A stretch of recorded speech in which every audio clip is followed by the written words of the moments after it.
Last কয়েকটা দিন বেশ একটু গরম গরম লাগছিল, মনে হচ্ছিল শীত বিদায় নেবে। ওয়েদার আপডেট দিই, উইকেন্ডে কিন্তু শীতের আমেজ থাকছে। 14 দিন পর কলকাতার তাপমাত্রা 14 ডিগ্রি, কাঁপছে কল্যাণীও।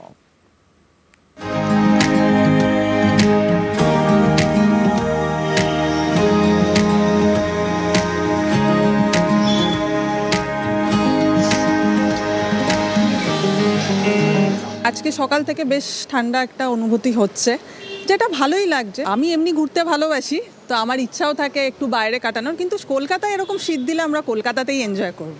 অনেক দিন কাটালাম, জ্যাকেট কখনোই হাতছাড়া করতে পারছি না। ইভেন এই মুহূর্তেও জ্যাকেট হাতে নিয়েই আছি, যদিও এই মুহূর্তে হাওয়াটা যেটা দিচ্ছে সেটা ঠান্ডা ঠান্ডা ফিল হচ্ছে। অ্যান্ড রাত্রিরের দিকে কিন্তু ঠান্ডাটা পড়ছে। 14 দিন পর 14 ডিগ্রি। কম্বল জড়িয়ে কলকাতা থেকে কালিম্পং, আড়মোড়া ভাঙছে শীত ঘুম। শনিবার থেকে উত্তরে হাওয়া, পারদ নেমেছে অনেকটাই। আবহাওয়া দপ্তরের হিসেব বলছে 14 দিন পরে শনিবার কলকাতায় পারদ নেমেছে 14 ডিগ্রিতে। ঠিক 2 সপ্তাহ আগে 24শে জানুয়ারি শহরের তাপমাত্রা ছিল 14.1। এরপরে তাপমাত্রা অনেকটাই বেড়েছে। শনিবার ফের নেমেছে 14.4 ডিগ্রিতে।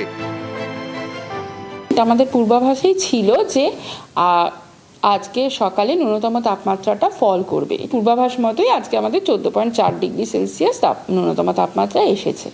এটা মূলত হয়েছে যে আমাদের নর্থ ওয়েস্ট থেকে যে বাতাসটা আসছে, আমরা জানি ওইদিকে বিহার, ইউপি এই সমস্ত ঠান্ডা, তো সেই দিক থেকে বাতাসটা আসার জন্য আমাদের তাপমাত্রাটা কমে গেছে। এর সঙ্গে মেঘমুক্ত আকাশও রয়েছে। মেঘমুক্ত আকাশ থাকলে রাতের তাপমাত্রা ফল করে।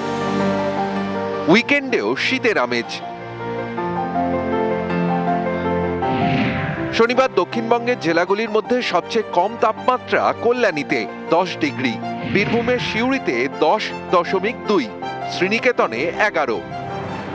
এরকমই থাকবে আগামী 4 দিন। তারপরে আবার তাপমাত্রাটা 2 থেকে 3 ডিগ্রি বা 2 ডিগ্রি মোটামুটি ভাবে 2 ডিগ্রির কাছাকাছি আবার বৃদ্ধি পাবে তার পরবর্তী 3 দিনে। নিউজ 18 বাংলা।